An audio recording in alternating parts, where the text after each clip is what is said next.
dictateur. Laissez-moi appeler Patrice Talon dictateur. Ne dites pas vous. Donnez-moi la responsabilité de dire qu'il est dictateur, que le dictateur. Laissez-moi dire ça. Vous n'avez pas dit ça ici. Moi, j'ai dit ça. Et c'est ça. Maintenant, reprenons votre question. Depuis 7 ans, vous dites, vous savez, l'impatience amène souvent à l'échec. L'impatience, c'est de désirer quelque chose sans que les conditions de la chose ne soient réunies. En matière de lutte politique, c'est comme ça. Oh, la lutte de résistance n'est pas une lutte où on se lève et dit j'ai gagné. C'est une lutte de longue haleine parce que le mal a pris du temps pour s'installer. Regardez le mal qui a fait que un parti politique dans ce pays dise je ne ferai plus l'opposition. Comment un parti politique va être créé et dire moi je ne ferai jamais l'opposition? C'est un parti politique dangereux. Regardez. Quel est le parti politique? Bon, vous le savez, c'est le PAD. Moi, je le PAD qui. Mais enfin, je ne ferai plus l'opposition, ça ne date pas de Patrice Talon, c'était en 2014 déjà. Je dis ça. Ça peut être depuis 200 ans, mais un parti qui dit ça, ça ne veut rien dire. Parce que, bon, vous comprenez, je reviens à votre question. Vous dites depuis 7 ans. Oui, mon cher ami, mais revoyez les étapes de la lutte. Chaque fois qu'on organise quelque chose pour progresser un peu, c'est le groupe porté par Yaya Boni qui met toujours des canifs dedans. Vous vous souvenez de 2017-2018 avec l'affaire de récipicés. Dès qu'ils n'ont pas de récipicé, ils disent on se met ensemble. Dès qu'on a agité un récipicé farfelu en novembre 2018, ils ont mis des canifs dedans, ils sont allés à ça avec Dassa pour dire oui, toute l'opposition, mais au sein de FCBE. Ça a amené ce que ça a amené. Mais à chaque fois, dernièrement, j'ai écouté Adibou, Alain, qui dit mais nous étions prêts avec le FCBE à faire une grande coalition. Mais dès que Yaya a réglé son problème, il a foutu des canifs dedans. Ainsi de suite. Mais en dehors de ça, la lutte de résistance, je ne vais pas dévoiler les stratégies, mais je vous dis quelque chose. Ce n'est pas une lutte qu'on mène aujourd'hui, on termine aujourd'hui. On va vers le peuple, on organise le peuple et ça vient un peu jusqu'à venir. Parce que quoi? Les populations ne sont pas vous, ne sont pas moi. C'est comme ça se produit. Ça peut venir à l'après-mandat, puisque ça finit. Vous venez de dire oui, vous dites des choses, j'ai entendu ça, et puis certains répètent ça comme ça. Vous dites des choses, qu'est-ce que je vais faire? Je vais chercher les abeilles de Kilibor, ou bien les chasseurs de Tchaourou, ou bien je vais prendre des jerrycans, quelques des navires là prendre des jerrycans, ou si je ne fais pas ça, qu'est-ce que je vais faire d'autre? Je vais passer, aller voir Talon, comme Yaya a fait. Qu'est-ce qu'il faut faire concrètement? Et sortir Yaya qui a dit Talon va passer sur mon corps, après il sort de chez Talon et dit. Quand des Azaï, comment opérationnaliser la résistance? Écoutez, la résistance est opérationnelle. Vous voulez que on déclenche une lutte de résistance, coude en main? Non. Une lutte de résistance pacifique. Il y a des auteurs qui veulent demander de lire, mais dans la pratique, pourquoi est-ce qu'on est en train de faire? On s'organise. Mais ailleurs, dans d'autres pays, on dit la résistance, ne payez plus les impôts ou ne faites plus ceci. Voilà. Je suis très content. Entraînant, je suis que vous viendrez là. Et c'est là où je vais vous donner la réponse. Je vous remercie. Parce que je ne voulais pas que ça sorte de moi. Prenez quelques cas. Vous dites, n'allez pas payer l'impôt. Mais ça se prépare, ça s'organise. C'est une étape de la résistance nationale, de la résistance tout court, qu'on appelle la désobéissance. Et avant d'aller à la désobéissance, il faut aller dire aux gens ce pourquoi ils doivent désobéir. Par exemple, dernièrement, nous on a parlé dans nos contacts de désobéissance électorale. La désobéissance électorale est de refuser d'aller aux élections.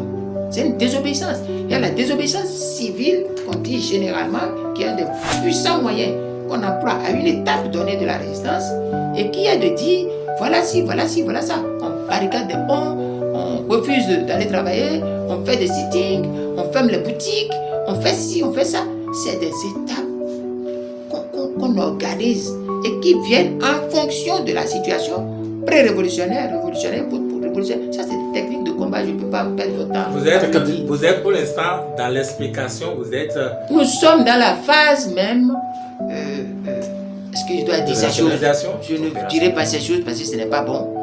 Considérez simplement que nous sommes en train de mener une résistance intelligente, courageuse, qui passe par des phases de contact, d'explication, d'évaluation du niveau, et puis à des moments donnés, on passera à telle ou telle étape.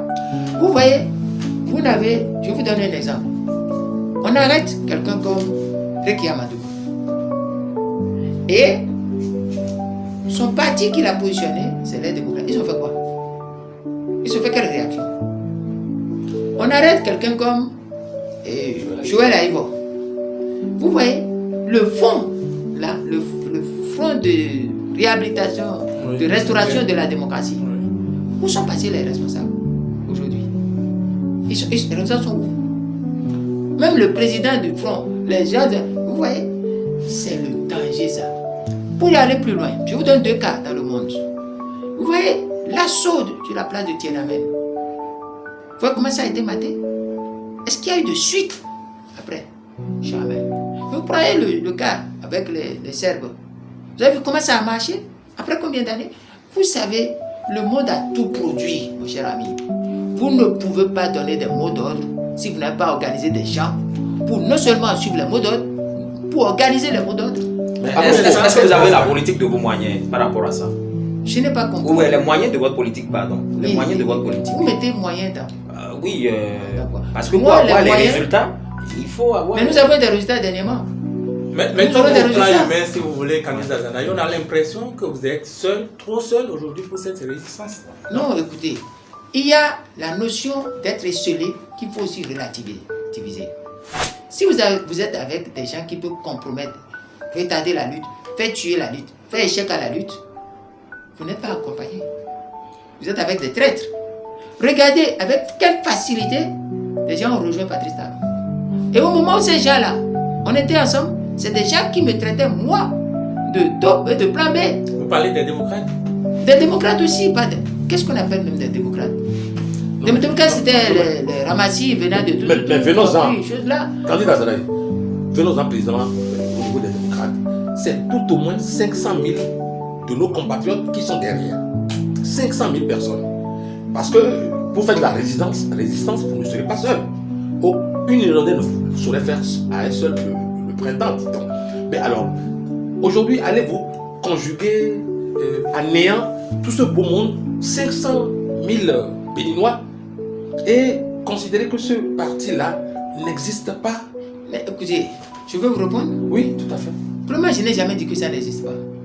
Mais j'ai dit qu'ils sont dans l'erreur, dans l'errance, ils sont dans la désillusion.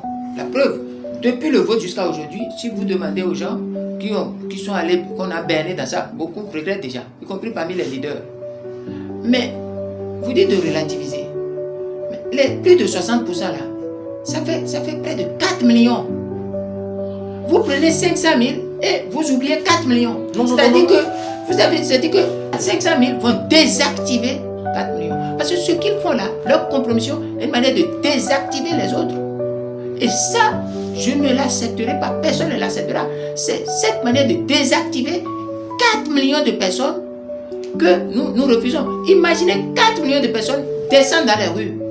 L'affaire est réglée instantanément. Or, ceux qui désactivent les 4 millions sont plus dangereux que Patrice Talon et la rupture. Vous comprenez pourquoi de ma posture? C'est des désactiveurs de la résistance, de la lutte populaire. C'est pour ça qu'il faut dire ça au peuple, il faut éclairer le peuple pour dire qu'ils sont dans un schéma de désactivation. Et la désactivation, quel est le prix qu'ils ont pris? Est-ce que c'est le peuple qui a pris un prix? Non, ils sont à 28 sur 28 contre 81. Et cette désactivation est nocive, dangereuse. C'est ça le débat. Je ne sais pas si vous me comprenez tant mieux, mais si vous ne comprenez pas, c'est ça que nous combattons. Nous ne combattons pas individuellement des gens. Nous ne disons pas que les 500 000 sont people. Non, c'est nous, c'est nos frères, c'est des Béninois. Mais parmi ces Béninois, il y a 4 catégories. Il y a ceux qui veulent en découdre avec Patrice Talon et le régime, quoi qu'il en coûte. Et même s'ils trouvaient un cafard, ils vont rester derrière ce cafard, quitte à être intoxiqués, contaminés par les virus après. Donc, il y a ceux qui sont des bébêtes, qui ne comprennent rien en politique. On dit, allons-y, ils en vont. Il y a les illusionnistes, il y a les fatigués, les désespérés, qui disent, bon, et après tout, est-ce qu'on tentait ça? Il y a aussi autour du dictateur ceux qui vivent la lassitude, qui voient la monstruosité du dictateur, qui veulent rester dedans et lui payer des coups. Il y a tout ça là.